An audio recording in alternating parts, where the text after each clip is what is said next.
Well, good morning, my YouTube family and friends, MBP family.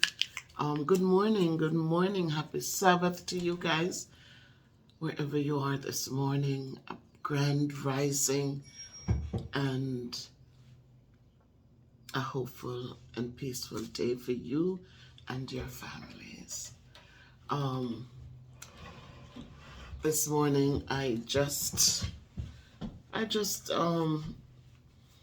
feel that I need to talk to us about taking chances in life.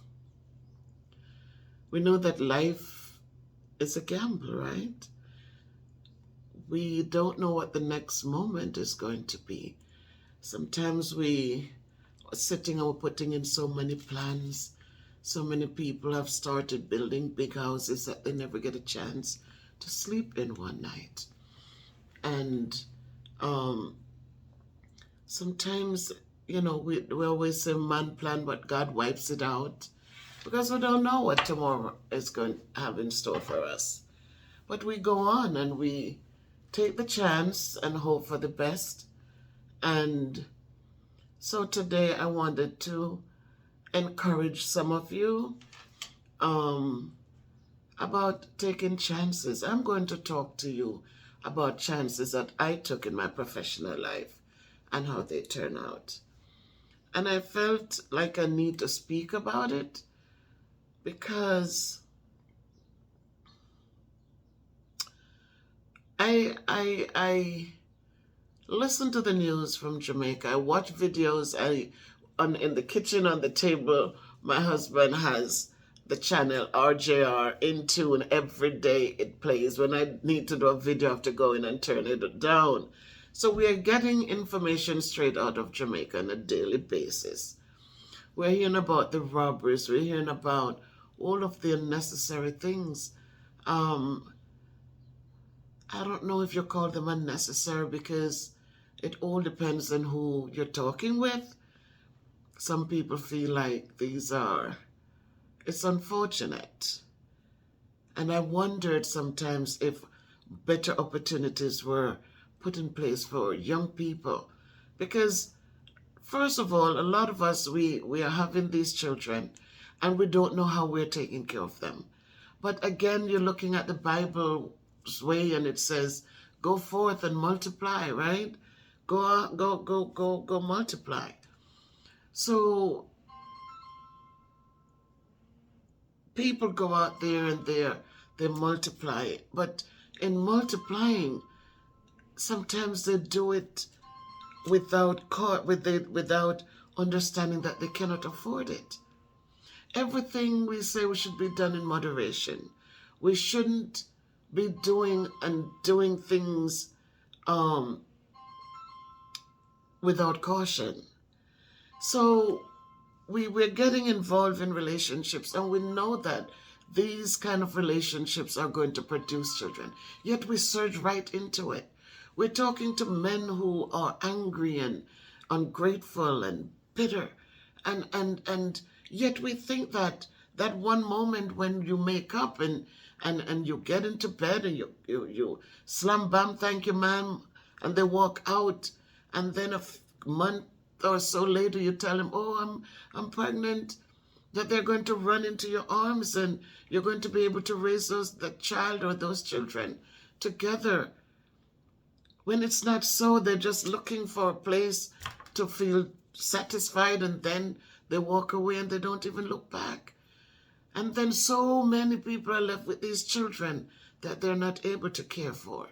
And when you're not able to care for children, especially boys who grow up and they're sleeping in the same room with their sisters, maybe sleeping on the same bed with their sisters, maybe they're sleeping on the floor because they don't want to sleep in the same bed with their sisters.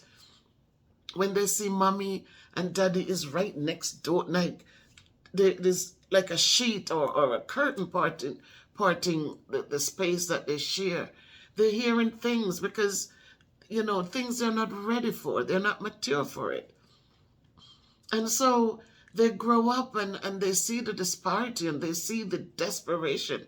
Some of them never finish school because the parents are not able to afford the taxi fares or the lunch money or anything to help them along. And then the parents don't stop to say, you know what, let me sacrifice and give them a trade. Let me help them to get a trade so that they can be can support themselves, or they can feel worthy and independent.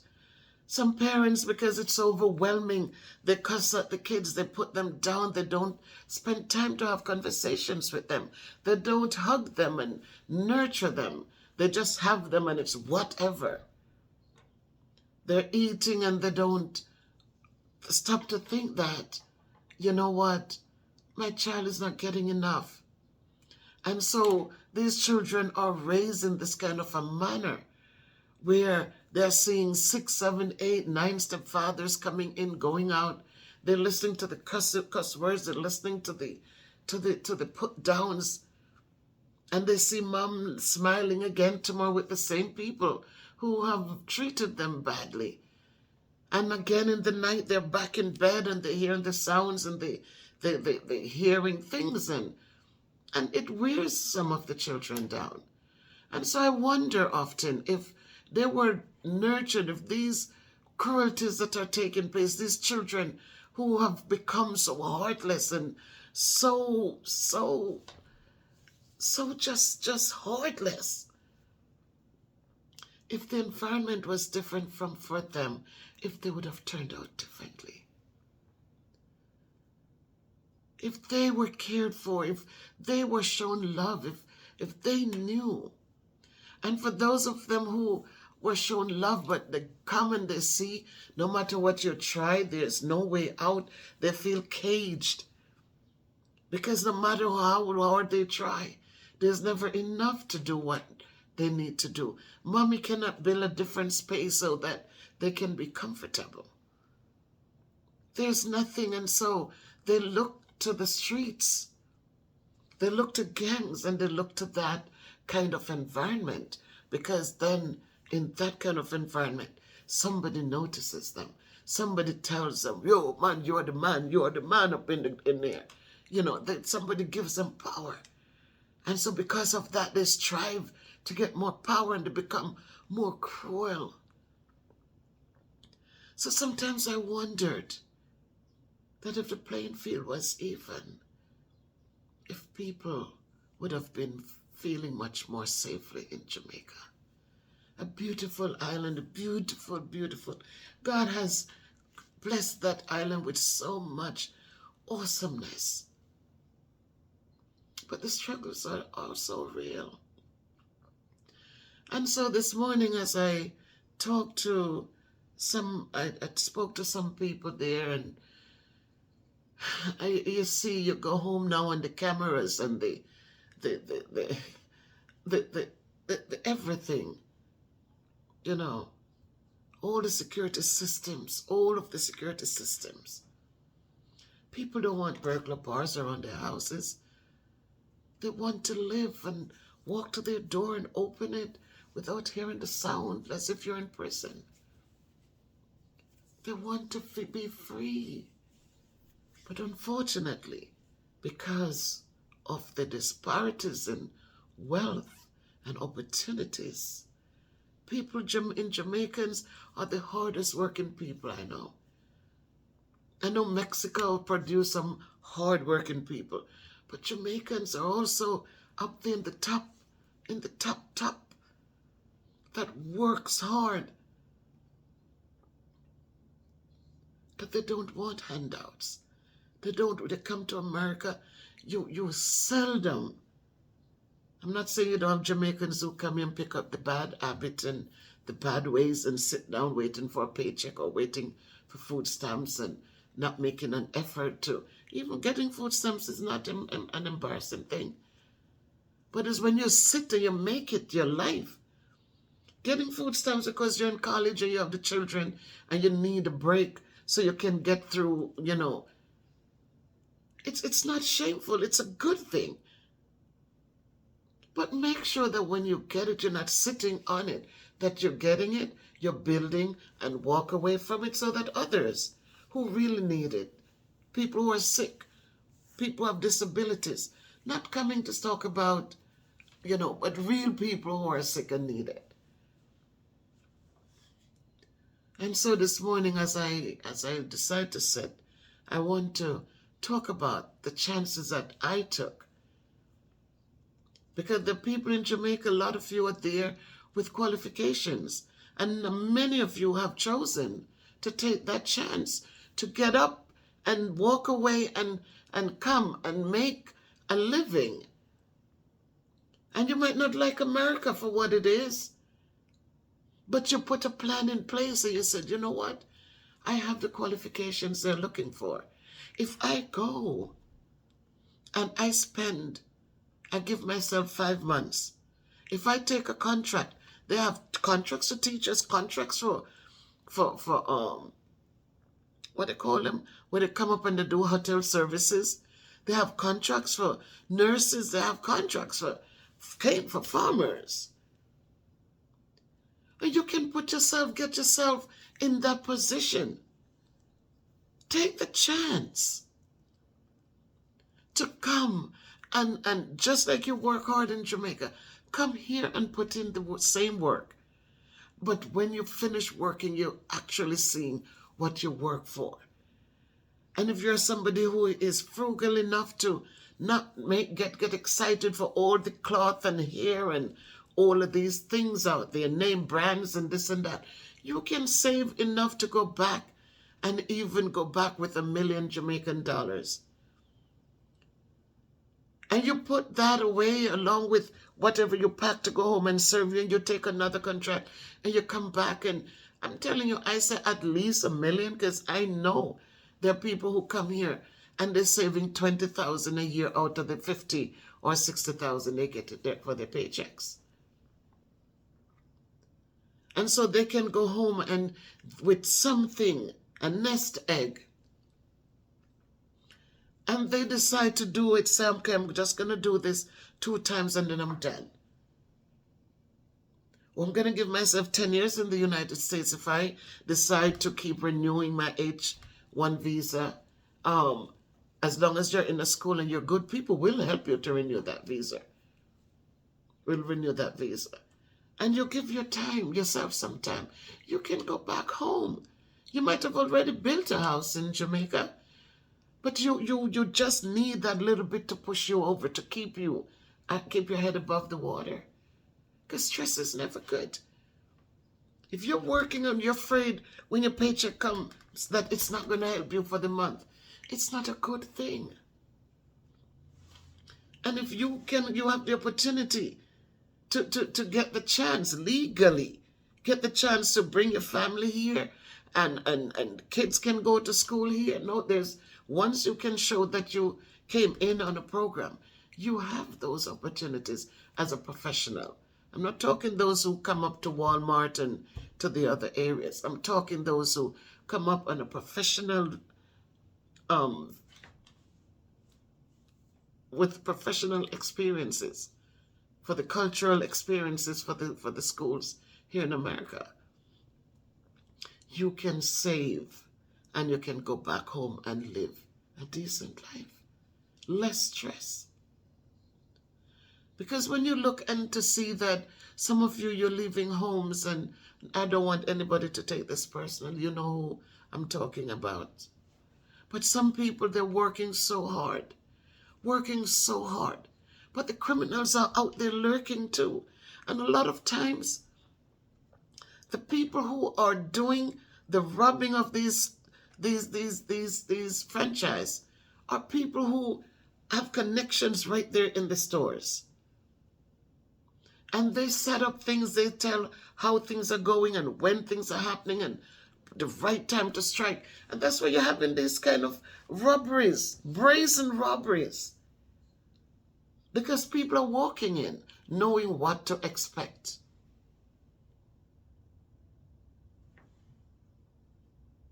I'm not sure when I'm looking at the camera why it seems like I'm looking at the other side. All right? People are coming in, understanding what to expect, where to strike, how to strike. And so because of that, people are ending up losing what they have worked for over the years. It is scary. And it is scary because you work hard and you want to you want to employ people to give them a chance to have a bread.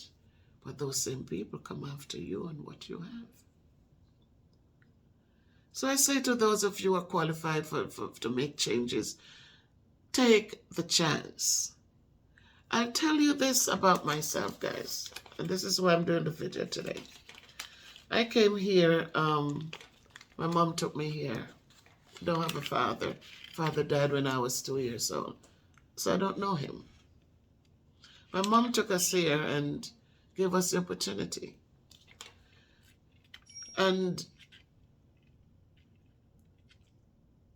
eventually when I was able to, I got my GED right like in the year after I came. Once I understood and I went, I think I got my GED right. I took the exam in the same year I came, and then I got the certificate, the transcript, the following year.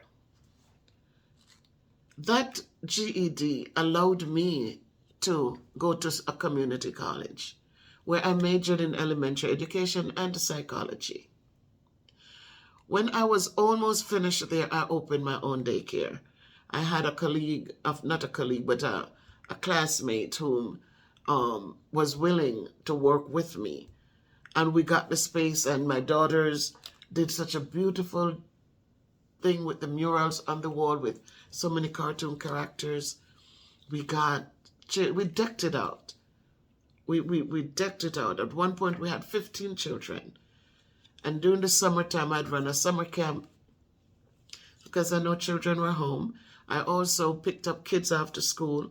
So we had 5 kids that we picked up after school. They stayed with me until the parent got home. And then we had those children who was with us all day. I did breakfast for them in the mornings. I did lunch. And I did, not dinner, but a snack until the parents came and got them. We did field trips. We did, we did well. But the time came when the people wanted to sell their house, and it wasn't my space. And so we had to move. By then, I was hired as a paraprofessional in one of our local elementary schools. And from there, I went back and I got my bachelor's degree in behavioral science. So I am now qualified to teach because I have my elementary credits, all 67 credits from the community college, and they were accepted in the 4-year college. So now I have the experiences, right? And I got my degree May 1999, and all of a sudden by July, I just needed to be out of America. And so I packed up my barrels, 16 barrels, shipped them down, and my children and I, my twin daughters and my son, my daughters were still high school age and my son was elementary, and I went home. I got a job to teach in a primary school down there, but when I saw the salary, it was interesting. So I started a commercial a setting where I was teaching people how to use a computer. Computers were getting more popular and people needed to learn to use them. And so I charged a very minimal fee, but I had certificates, and because I had a degree, when I remember the first 2 people who got jobs in Montego Bay for data entry positions, and when one of the young lady came and I said, how was the experience? How was the interview? And she said, because they saw the degree on the certificate, they right away hired us. But then the time came when my daughter, the older twins, says, Mom, the amount of money you make here as a teacher, is what you would make in 1 week in New York. At the time, I think I was only getting take-home pay was $21,000 with a bachelor's degree in Jamaica. And you talk about car fare for the children, car fare for myself. I was taking two transport because I get to Falmouth and I had to take another transportation to Daniel Town to teach. But we go on, and when she said it to me, I thought about it, and we had a helper who used to come in and do the washing and cleaning, and she said, Mommy, leave the helper with us. See if she'll stay with us and go back. When I went home, I thought it was time for me to go home. That was a chance I took. I thought I was tired of America. The monies I had saved up wasn't a great deal because, as I said, I just got my bachelor's degree. This was the time now to start making money. So what monies we had, I did buy 3 computers and I started the program. And, when she said it and I spoke to the lady and she said, yeah, I will stay. And I left her in my room and she stayed there with the children. And I came back to America. And for that year, 2000, September, I got a job now teaching again in America. And I stayed there and I taught there in that place for 2 years. And in 2002, at the end of the school year, I moved here to Connecticut. And I moved here to Connecticut only because, and that was another chance I took, guys. I moved here because in New York, kids are harsh, I'm telling you. You had kids who would throw chairs, and you're talking about 30-something kids in a classroom. And when you had a teacher out, there was hardly substitute teachers coming in. Because, substitute teachers, kids don't listen to them. You have to start the year with children. You start out the year with them. They get to know you. You get to know them. We grow on each other. And so you can have a decent relationship for the year. But once you have a sub coming in, the children think that, oh, no, you're not my teacher. And they think it's just time to play. So you talk about sometimes 38 kids in a classroom. And my stepsister moved here, and she kept saying, why don't you come up here and teach? Why don't you come up here and teach? Less kids in the classrooms. It is so different up here. It's a smaller city. Come up here and teach. And I finished that second year, and all of a sudden, I just decided, you know what? I'm going to take a chance. And I came up here, and I got an apartment in an apartment building, which I really cringe to be in. I don't like apartment buildings. But I took it because in my mind, I know that this is not going to be my one-stop all. I know that this is a step in the right decision, in the right direction. So I took the apartment, and I think the next year or a year later, I think it was the next year, right across the street from my school, I saw a sign in a window, and I went for it. And I lived there from 2002 until 2008. What happened in 2008? Here in Connecticut, even though I was certified in New York, they don't accept your credentials unless you have been teaching out elsewhere for 3 consecutive years. I didn't know that. So when I came up, I didn't even think of putting my Jamaican experience on the thing because I didn't teach a long time in Jamaica. I taught from the September until May the next year. So that wasn't a full 10 months of teaching. So I didn't use that. And so they looked at it and they said, well, we'll give you an interim certification, but you have to work towards getting the Connecticut state certification. That was fine by me, I'm working, I'm teaching, I'm okay. But then when you start looking at what they need for the certification, I became frustrated with the system because I said to them, When I came here, for the years that I worked, they extended my interim certification, so that I would have time to get what they need. But I was totally against me as a teacher who, like, each year the kids took the state test. My kids' scores, and it's there, the data is there as a record, was doing better than the district. My sixth grade students were outdoing the district in math and in reading. But you're just saying that I don't know how to teach. I need to do a whole thing of videotaping my lesson, then sit down and reflect on each lesson. And so it would have turned out to be 100 pages of something to turn in for somebody to then say, oh yes, you're qualified to teach here in Connecticut. But again, system, it's interesting. So we know how it is. We know how it is. When you're in a space where the color of your skin is what evaluates you, it's not easy. But you still have to live, and you still have to make sure your family is okay, and you still want to make sure that you're working hard and make your work precede you. People don't have to know the color of your skin. They're looking at data for that and all of that. Let those things precede you. And sometimes it might be hard, and people might look and you might feel like, oh, they don't like us anyway, what am I doing? No, you always do your best. Keep on doing your best work.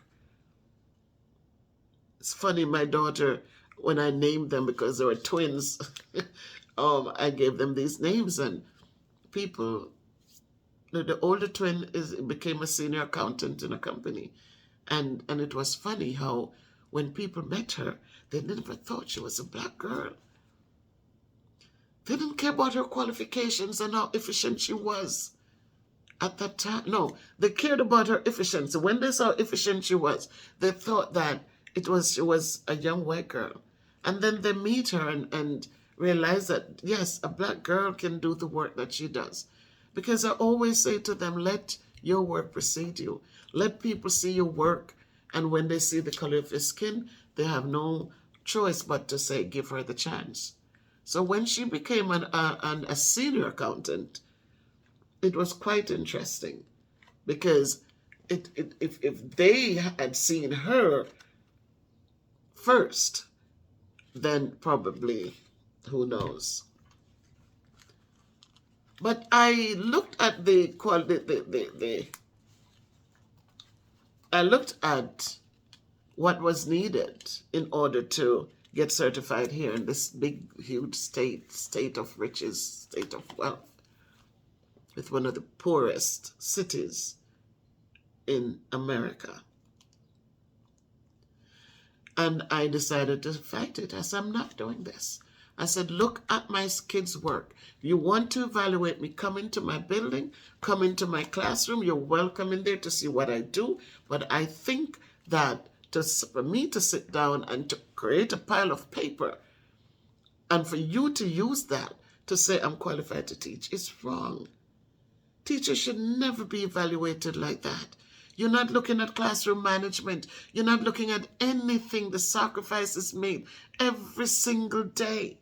None of that is being accounted for. Just a pile of paper and a little video clip for you to determine that a teacher is qualified to be certified. It is wrong. And so at the time you had Joe Durrell was the governor of the state, and I sent a letter to Joe Durrell. I sent a letter to the mayor in Hartford, and Joe Durrell responded, which was shocking for me, and said she sent it to the certification department. The man in the certification department was somebody who looked like me, was much, much darker than I was. But a lot of times the people, when you want to penalize your people, who do you put in the big places? And so when he read the letter, he responded. And he says, well, this is our protocol and this is what must be done. And da-da-da-da-da-da. And he gave me the 9 years and I responded to him. And I said, sir, with all respect due to you, let me say this to you, that if you give an exam for teachers to come and sit at a computer that is neutral and is not going to judge them, I think you'll get a better outcome. I said, this place you have, especially in the town that I teach in, so many kids of color. There was like 1%, if that much. 1%, not, we probably had like 2 white kids in there. But how many black teachers were there, guys? How many black teachers were there? There had to be, I think, 7 white teachers to 1 black teacher. So even though you have a sea of black kids looking at you, there was only maybe 4 or 5 of us.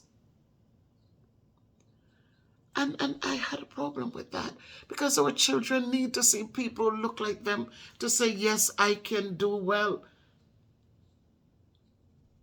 And so I put it out to him. I said, sir, prejudice is still abound. Let us not fool ourselves to think that people are not prejudiced against other people. And so he had no recourse more than to let me know that it is how they do it here in Connecticut. And I would have to do the praxis, not praxis, they call it the best portfolio. And I said, thank you for nothing, sir, but I will resign before I do the portfolio. But somebody was listening. I think even though he responded to me that way, it took about some months in. I think I had resigned my job because I was sure, because when I asked them in the State Department, what else can I do? They said, well, the only thing you can do is you'll have to take three more classes, and that would, and I said, who's going to pay for that? Because by then I had a master's degree in education, right? I went in and I did my master's in elementary education. So I said, who's going to pay for that? And she responded that you will have to pay for it. And I said, no, thank you. I already have a master's degree. If you are going to pay for me to go back and take 6 credits, was it 3 classes or just 6 credits? I think it was 6 credits. I said, if you're going to pay for me to go back and take them, I'll gladly go. I have no problems. But I'm not taking out of my pocket to pay for any more credits. And so I resigned. And when I resigned, during that summer, they changed the protocol for that certification. And I said, what a floozy. So they took my advice. Now they took out the best portfolio thing, because my thing was send people in to mentor new teachers. I said in the letter, I think I still have that letter. I said in the letter, I said, you have new teachers coming in. You have these young teachers who are quick with the computer and very savvy. But also, we have a lot of videos that you receive. You will see a teacher teaching. Have you ever seen one time where a teacher is addressing bad behavior in the classroom? No, because from my experience, every time a teacher needed to get the video done, they're asking you to hold John. They're asking you to hold Mary because they don't want them to mess up their videos, right? They're looking for perfect videos to send in. But while you're teaching in an area where there's so much need, there's so much kids coming with their baggages, there's so much bad behaviors to work with. But you're not showing that in a video. And these are the people you say, oh yeah, they're qualified to teach. Quite interesting. So I said to them, how many of these piles of papers you get that was actually done by the teacher who sent it in? How many? Do you know that many of these piles of papers were done by other people for them? But with that, you quickly say, yeah, they're certified. But teachers who are showing you quality teaching. Kids are being successful. No, you don't take their word, but you're taking the word of people who come in and the kids are not doing well. Failures upon failures. They get the kids at this point, and by the time the mid-year comes, the kids fall down how many points? But you say they're qualified. So when they change it now and start sending mentors to help the new teachers, and get rid of the thing, the reflection and the this and the video, I reached out again to the state and I said, so now that you have changed, you have taken my advice, what does that mean for me? They says, no, because you were part of the process before, so you still have to do your 6 credits. I said, are you serious? So with that in mind, my daughter, the older twin, had moved to Georgia. Once they finished college, they had moved. They didn't want the winter, the cold, the snow, and they moved to Georgia. And in moving, I knew of a program. I heard about a program that would have guided them to buy a home if they chose. I was just telling her about what the realtor had said to me, and my daughter jumped on it and actually bought a home. My daughter was only 23 years old then. So when I decided to resign, she says, Mommy, don't sit up there. You have your qualifications. Why don't you come down here to Georgia? So that was another chance I took, guys. I took a chance with the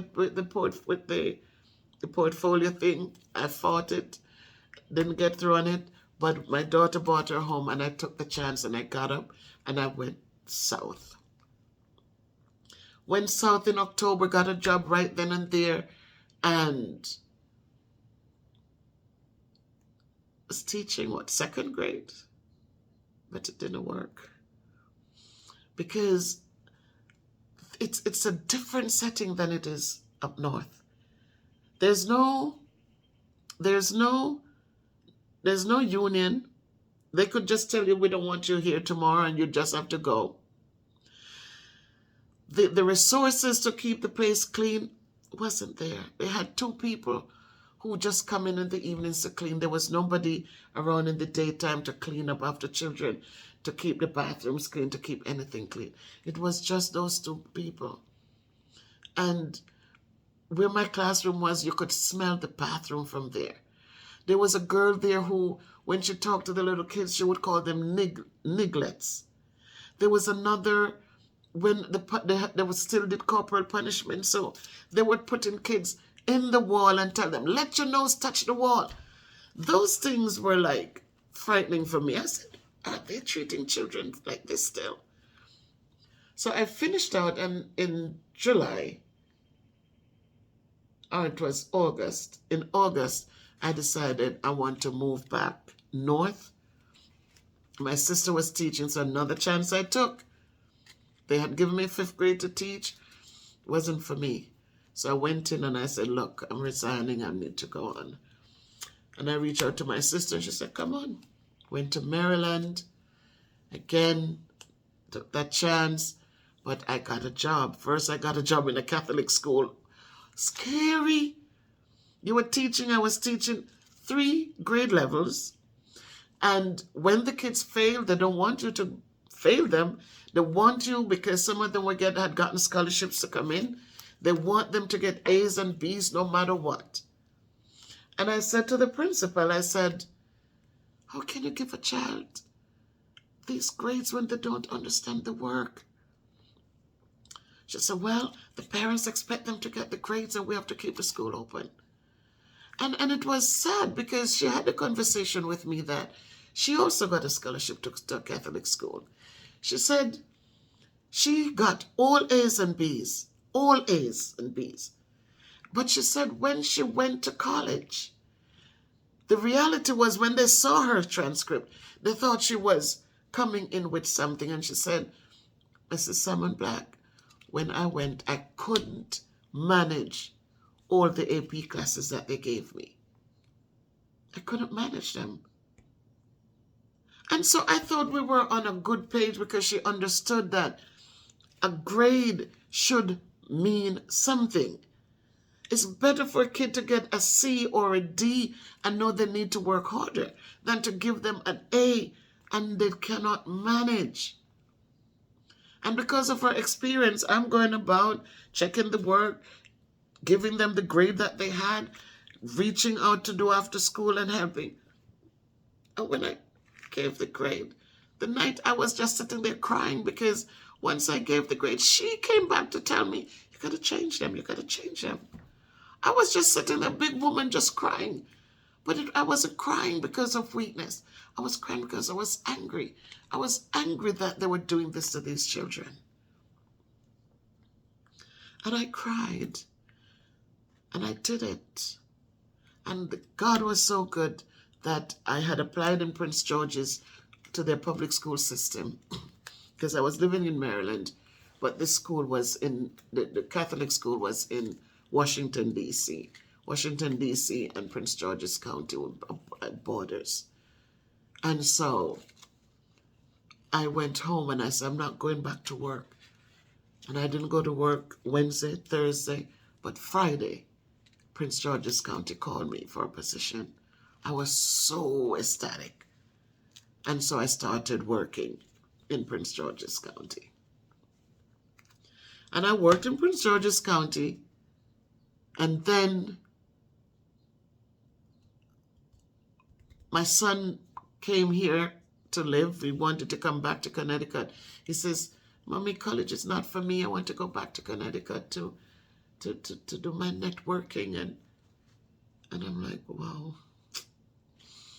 But I did put things in progress for him. I make sure that I got an apartment, I got it furnished, so he was able to come back. And so I'm down there in Maryland for 3 years. I stayed in Maryland. And my daughter came up to do her MBA, her master's in business administration. And when she came, she said, Mommy, when we go like to CVS or anywhere, kids are asking about you. They're asking Christopher about you. Why don't you come back, Mommy? You have Miss Clark here, was a good friend, a Jamaican. You have the principal here is asking how you're doing. Come back, Mommy, come back. And so she went on and paid the monies for me to see if they would rehire me here.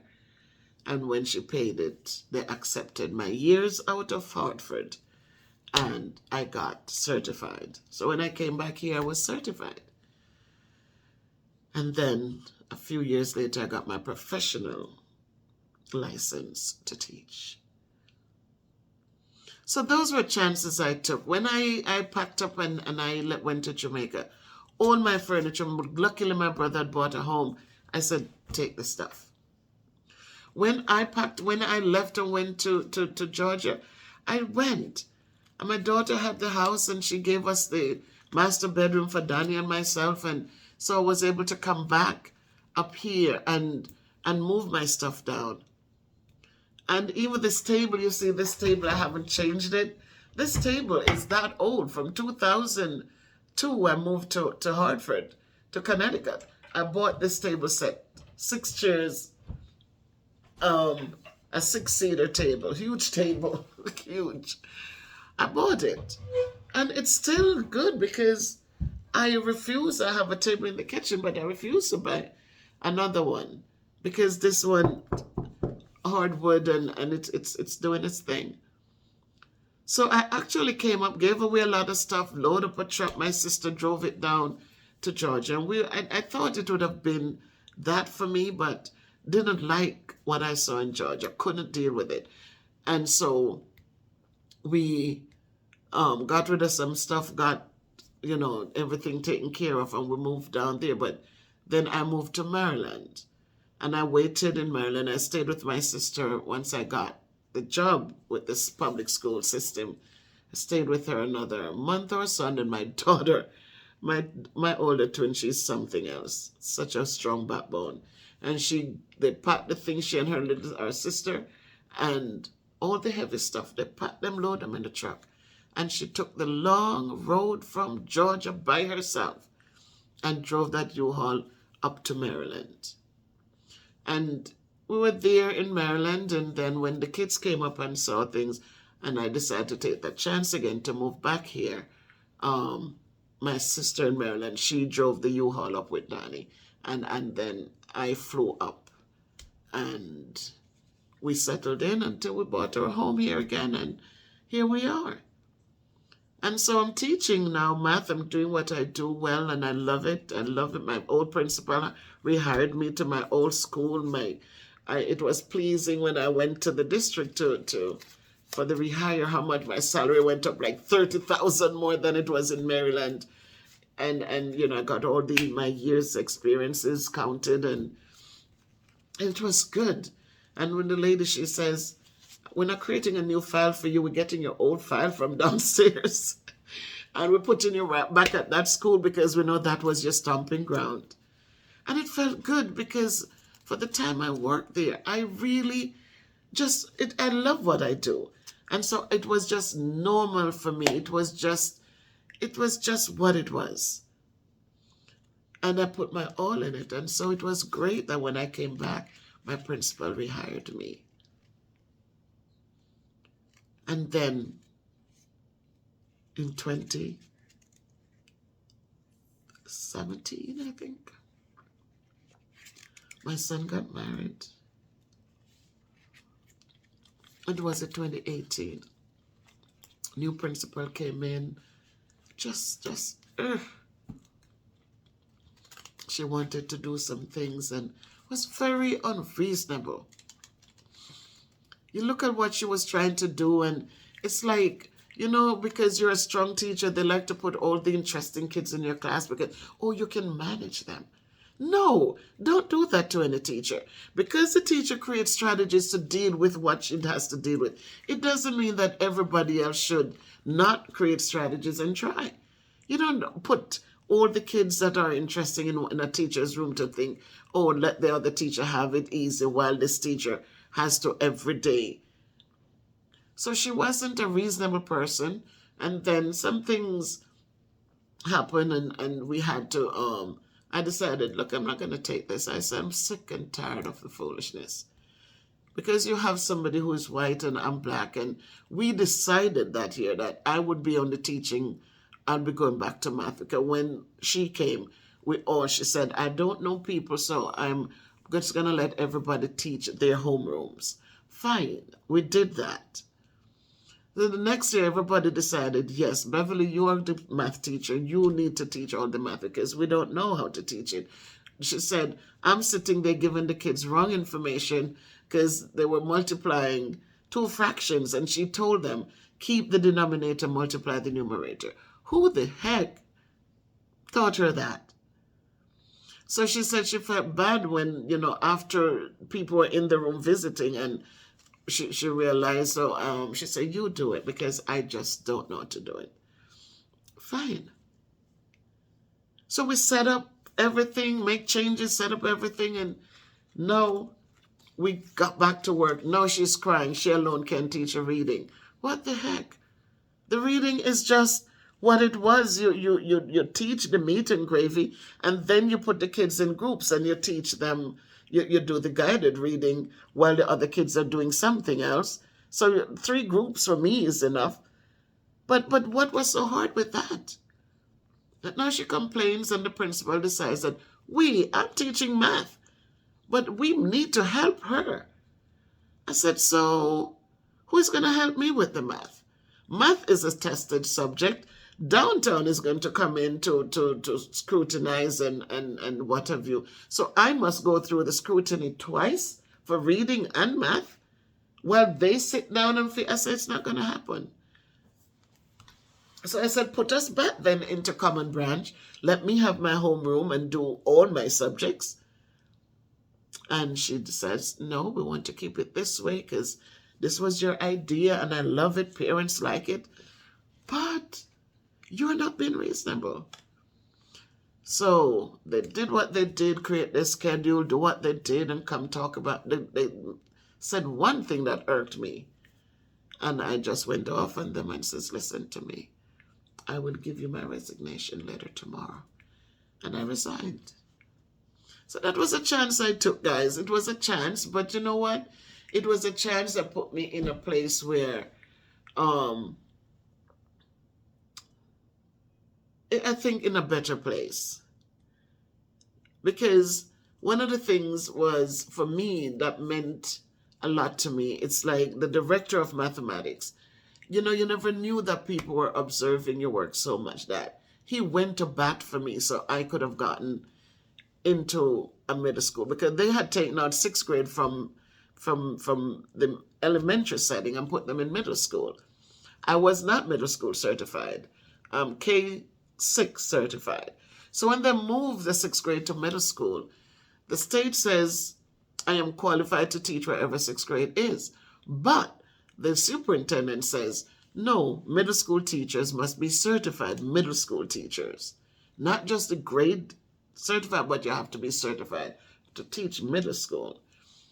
But luckily for me, the director, he stepped in, my principal and the director, and he made sure that I got in.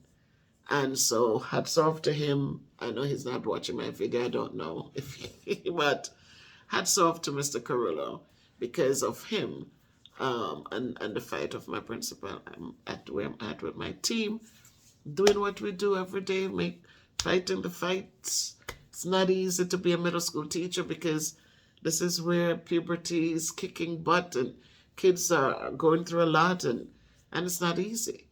But guys, those are the chances I took. And believe me, each time I took a chance, it created better for me and my family. Each time I took a chance. I never thought about it. I just got up and go.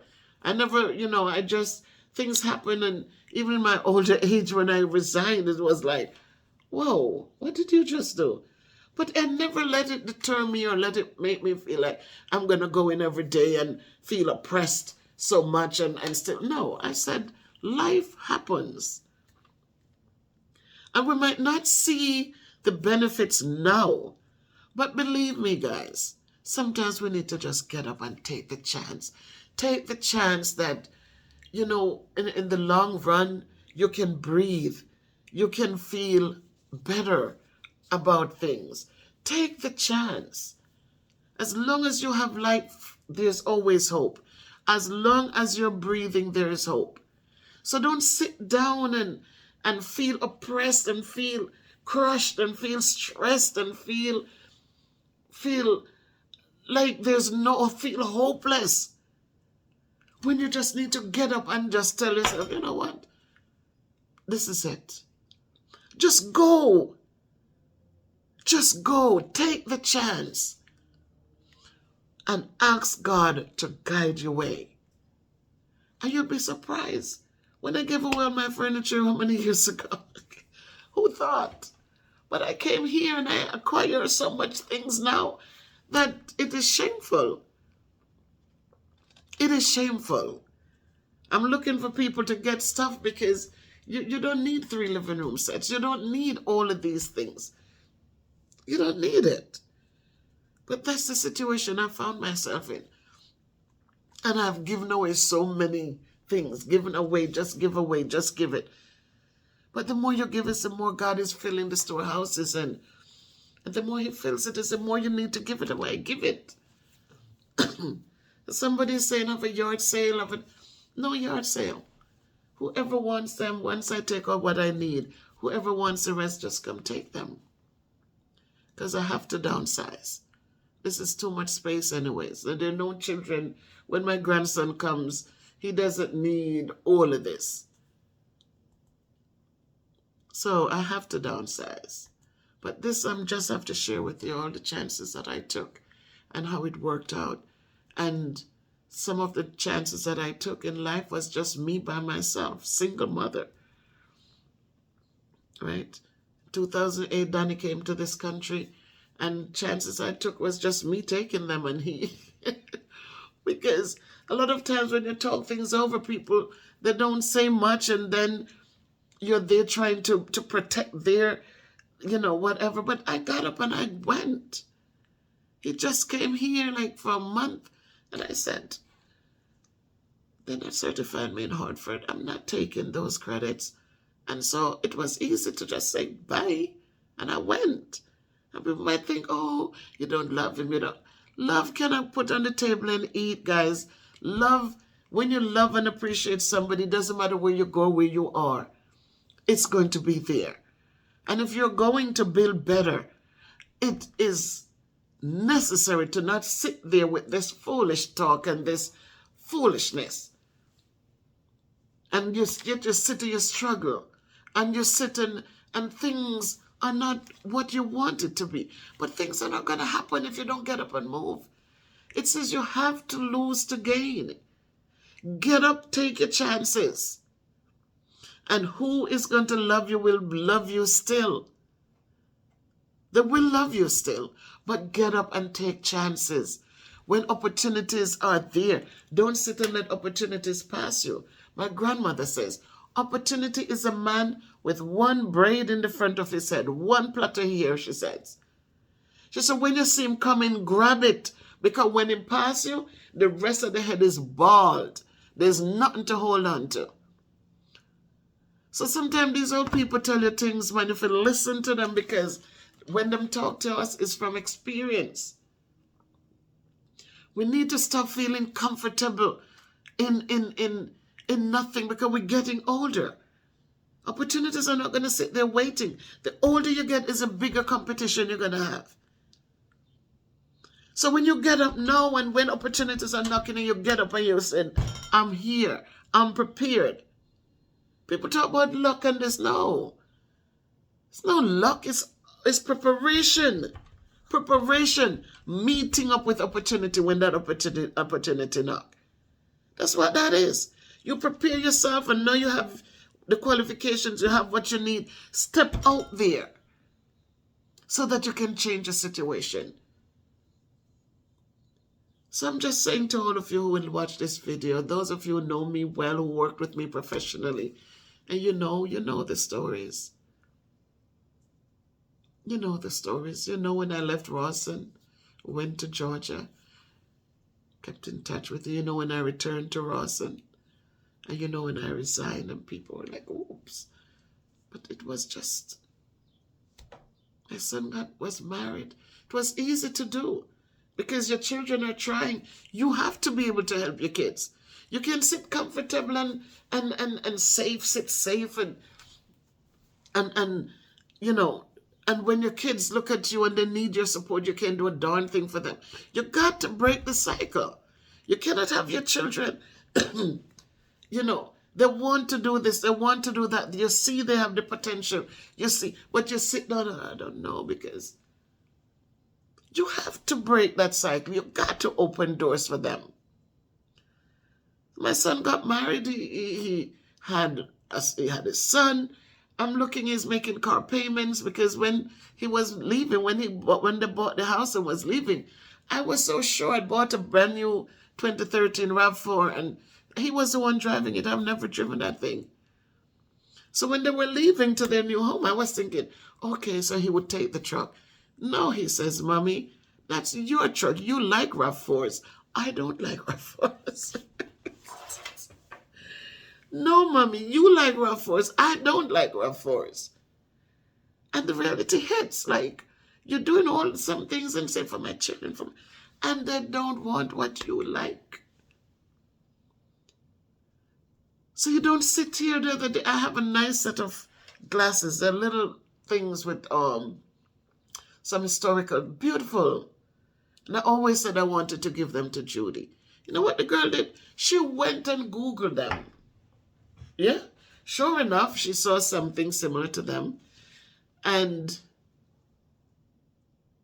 they look like antique. They look, you know, okay, it has a lot of, like, some, they're nice, very nice. But she's not interested. Like, interested. It might worth $200, but she was hoping they're worth a lot, like, much more than that. But that's how our children are.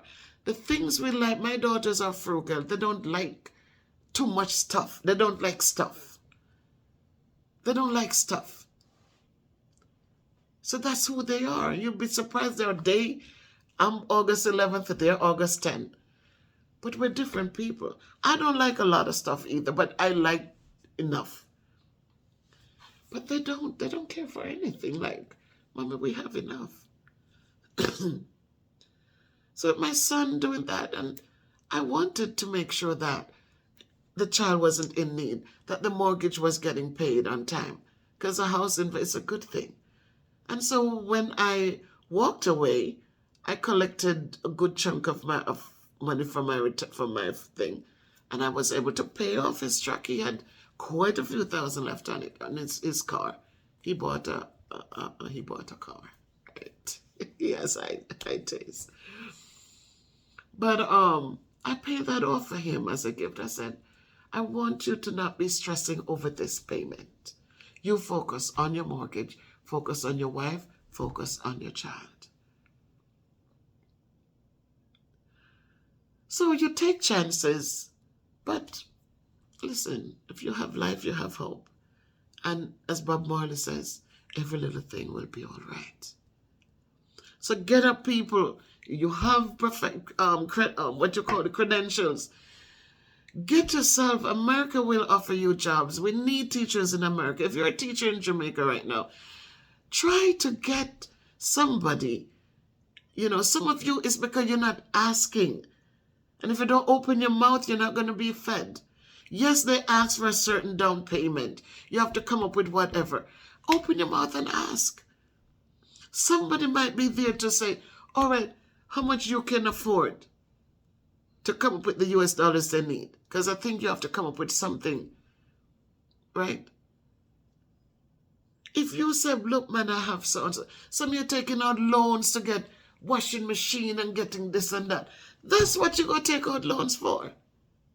Change it out in US currency and come up. 1 month, so give yourself 3 months. I'm telling you, you're going to pay off that loan that you take out.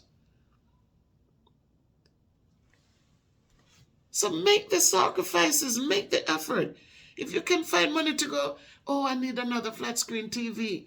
And you can go to course and go borrow money to buy it. You can go to course, go trust it. Go to the bank, man. You're professionals. Go to the bank, get the funding you need. Get yourself like the other teachers did. Come up here and help yourselves. Put yourselves in a better situation. Give yourself the amount of time you need to know that, you know what, I'm going to spend so many years. So if you can come up and you can save 10,000 in 1 year, and I guarantee you can do more than that. In 5 years, that's $50,000 you can bring down to Jamaica and start from there again. Some of you are young enough that even if you go back home, you can still go get a teaching position if you want to go do that. So you're going to have that nest egg. You're going to have a cushion and making a salary still. And you get your cushion and you're making your salary. And when you retire, you're going to have some money coming in. So those millions that you get to put away, it's not going to be millions that you're living off, so everything done. If you go back home and you want to continue teaching there, you're going to have a salary adding to that amount. So you're always going to be ahead. People, wake up here, wake up. Take your chances and build for a better future. Stop sitting down there and settling for less. Stop settling, because when you settle, there is no way to go but down. Don't settle. Build. You hear me? Get up and build. So don't get too bored, guys, with this message today. I just really had the need to speak, to let you know that I took many chances. Thank God for my sister, my big sister, who, you know, with the kids and stuff, she has been there. She has been there. Because when you come to America to families who are able to work, not going to sit around and hold up your responsibility. They are going to be out there. You have to pull your weight. So you got to figure it out, how you want to pull your weight. But take chances and build. There's better out there. Take your chances and build. Build so that you don't have to put yourselves in some circumstances that is unsafe. Nobody needs to work more than 9 to 5, past 5 o'clock in the evening, unless you're going to a night job where you're going to be working 12 to 8. So when you get out there, you're heading to work. But for the most part, people should be working 9 to 5, 7 to 3, and getting home in a nice time. Not only because of safety reasons, but also because you want to have dinner with your family. You want to eat dinner with your families. You want to be able to say good night to your families before they fall asleep. So people, much love. This is all in love. And just know that I pray daily, hourly. I pray as often as I remember. Because sometimes you're just doing something, all of a sudden you just stop and say, Lord, could you remember so-and-so? So this moment I want to say for those of you who are grieving at this time, may God be your comforter. For those of you who are getting ready for surgeries or you're struggling at home with your health, I ask God to just give you the strength. To just give you the strength. And for those of you who are struggling financially, I'm asking God to open doors for you that are closed.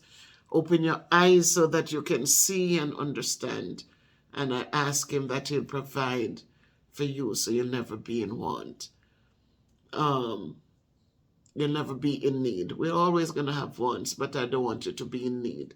That he'll provide food and shelter and clothing, the necessities that you need. That he'll give you the mind, a strong mind, so that mentally, physically, emotionally, you are in a good place.